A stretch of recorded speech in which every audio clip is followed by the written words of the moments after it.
Good morning student. आज मैं आपको पढ़ाने जा रही हूँ क्लास 7 में सब्जेक्ट हिंदी।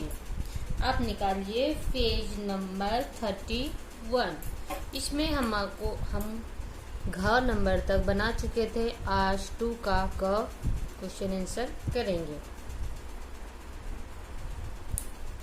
पहला क्वेश्चन, मनुष्य में सद्वृत्तियों का विकास कब संभव है? तो इसका आंसर है जब मनुष्य गुणवान, चिंतनशील व सज्जन लोगों की संगति में उठता बैठता है तो उसमें भी समय के साथ साथ सद्वृत्तियां जागृत होने लगती है। ख, किस घटना से सिद्ध होता है कि आसपास का वातावरण हमें प्रभावित करता है? आपको एक ऐसी घटना बताना है जिससे पता चलता हो कि आदमी, व्यक्ति जैसे वातावरण में रहता है वो वैसा ही हो जाता है। तो आप यहाँ पे अब पेज नंबर 29 निकालिए। यहाँ पे देखिए आपका दिया हुआ है, यहाँ से आपको लिखना है। एक घटना दिया हुआ है जो ख नंबर में आपको यही लिख देना। एक नन्ही बालिका को भेड़िया उठा ले गया। कुछ वर्ष बाद वन अधिकारियों ने उस बालिका को भेड़िए के शिकंजे से मुक्त करवाया, परंतु इन कुछ वर्षों में वह बालिका भेड़ियों की भांति चलना फिरना, खाना तथा आवाज निकालना सीख गई थी। शुरू में तो चिकित्सकों तथा मनोवैज्ञानिकों ने उसे आम मनुष्यों की भांति रखने का प्रयास किया, परंतु अपने वातावरण के इस बदलाव से या अन्य कारणों से वे अधिक दिन तक जीवित नहीं रह पाई। इस प्रकार यह भेड़िया बालिका इस बात का प्रत्यक्ष प्रमाण है कि संगति का मानव पर, व्यवहार पर कितना प्रभाव पड़ता है। तो आपका ख नंबर में आप यहाँ से लेकर के यहाँ तक लिख देंगे, यही इसका आंसर है।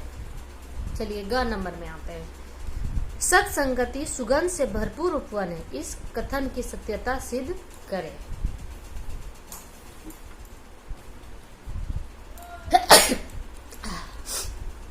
सत्संगति से हमारा जीवन सुंदर हो जाता है। अगर हम अच्छे लोगों की संगति में रहते हैं तो हमारा व्यवहार भी अच्छा हो जाता है। सत्संगति में रहकर ही हमें दया, परोपकार, साहस, विवेक आदि गुण आते हैं।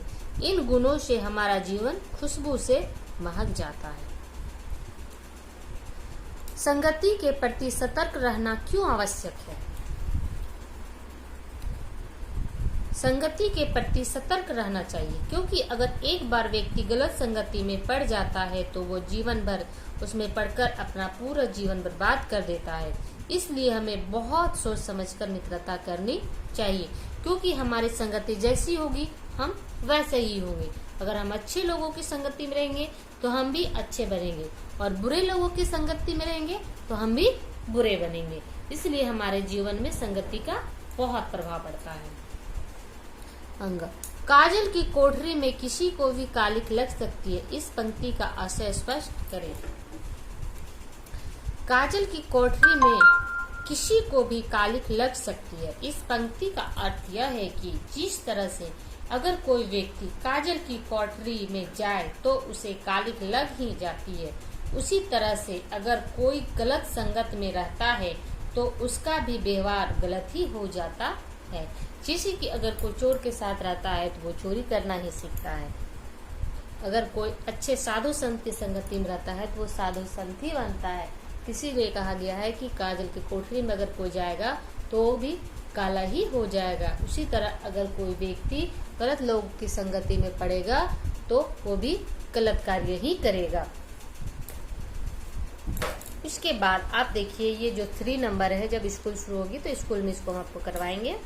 दिए गए शब्दों के 2 पर्यायवाची लिखना है। एक हम लिख दिए हैं, एक आपको खुद से लिखना है। जैसे वन है, आम है, सोना है, छात्र है, सुगंध है और विकास। तो इसे आप अपनी कॉपी में लिख लेंगे और आप क से लेकर के अंग तक का भी कॉपी में नोट करेंगे और साथ ही साथ याद करेंगे। Thank you.